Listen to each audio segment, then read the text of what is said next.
tuned into Quick Charge, the high voltage podcast bringing you the top stories in electric vehicles and sustainable energy daily.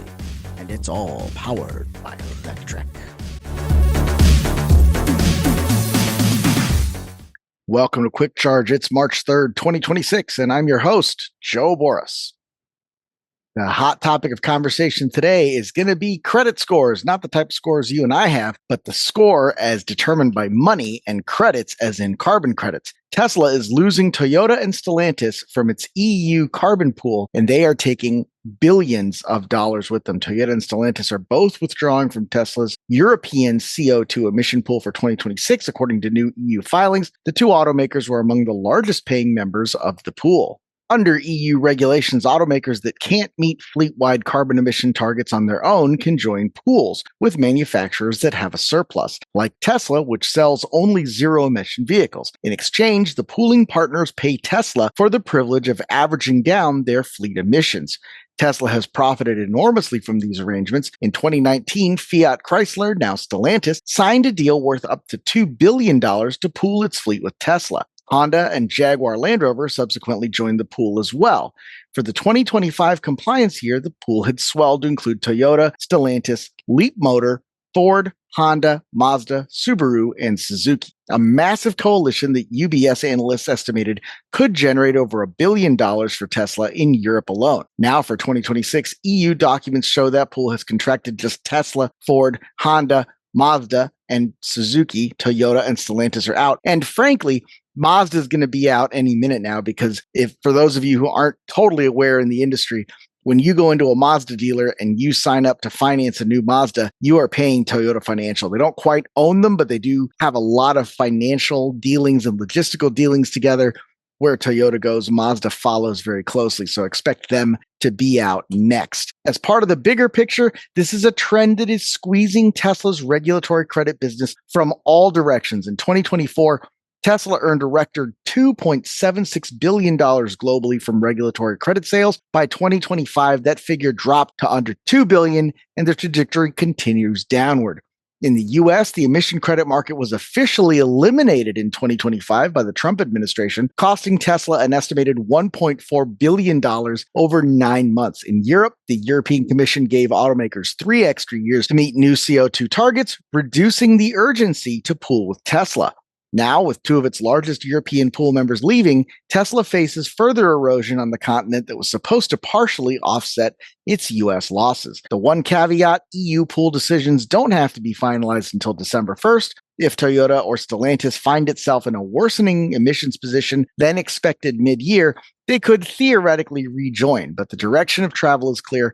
Automakers are increasingly finding ways to comply on their own. That's not the only kind of Tesla pollution-y climate change news we've got today.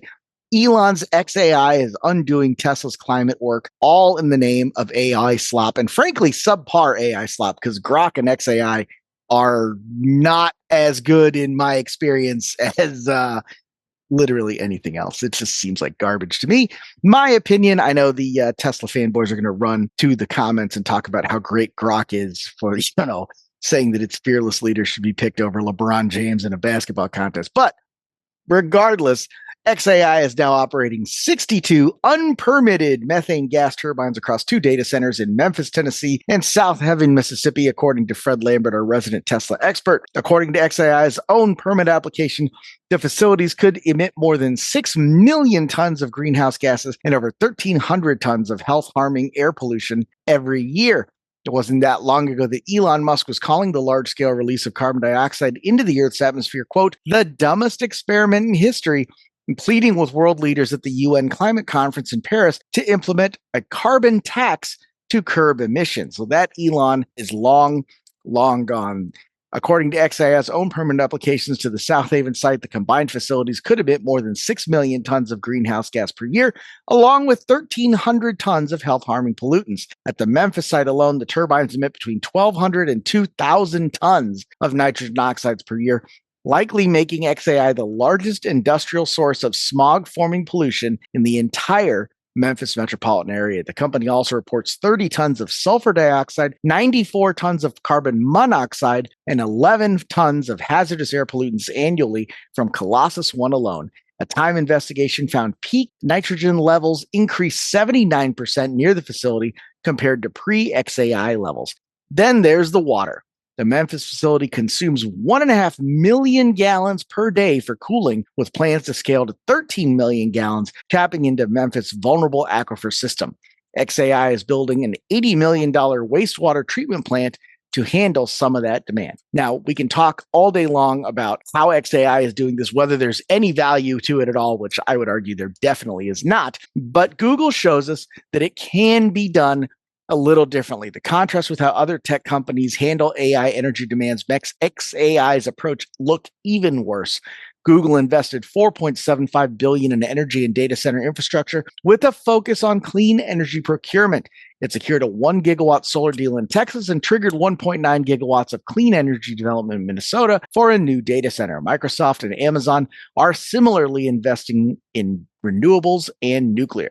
Musk chose unpermitted methane turbines in poor neighborhoods twice. The approach wasn't just environmentally destructive, it was the laziest, cheapest option available, and he did it while running a company whose entire brand was originally built on the promise of clean energy. Super gross and obnoxious.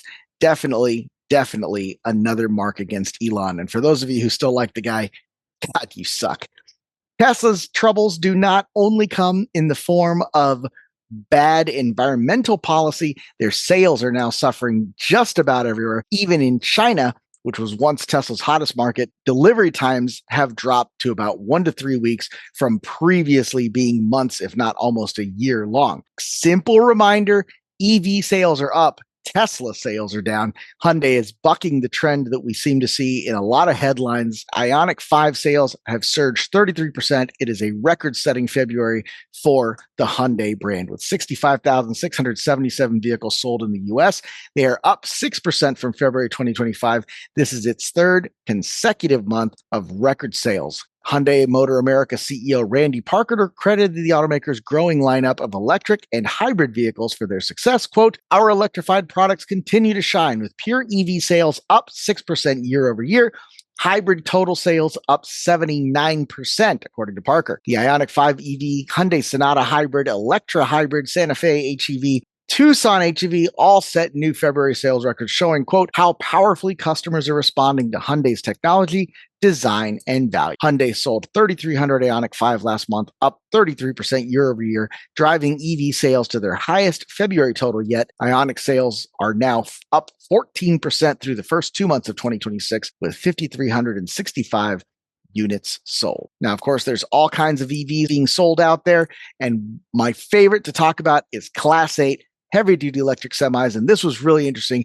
In a real-world test, electric semi-trucks can save fleets nearly $160,000 per truck. Conducted by PF Innovations Pitt Group and Transport Canada's zero-emission trucking program, the recently published study collected more than 200,000 kilometers of diesel and electric semi-truck data over a year of operations on Montreal area roads. The result is one of the cleanest data sets yet on how electric Class 8 trucks perform outside of controlled environments in demonstrations and pilot programs. Quote, "This project has been unique in that it was conducted over such a long period of time, 12 months across different seasons with 2 separate fleets, which is something fleets generally haven't been able to do on their own. What's more, the test was able to keep the focus on fuel type, diesel versus electric, by limiting the scope to Freightliner Cascadia and e-Cascadia model Class 8 trucks. The results were clear and the efficiency gains undeniable, leading to a projected $157,000 in savings per truck over the course of 6 years." Now,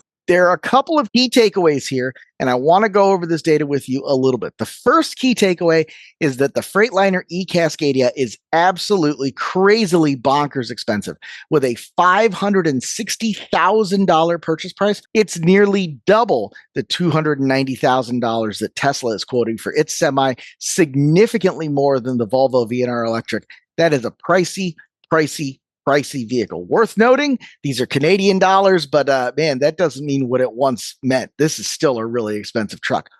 Second thing, incentives at $325,000. If you had a $290,000 Tesla, it'd be free, right? So again, that purchase price is a big part of this.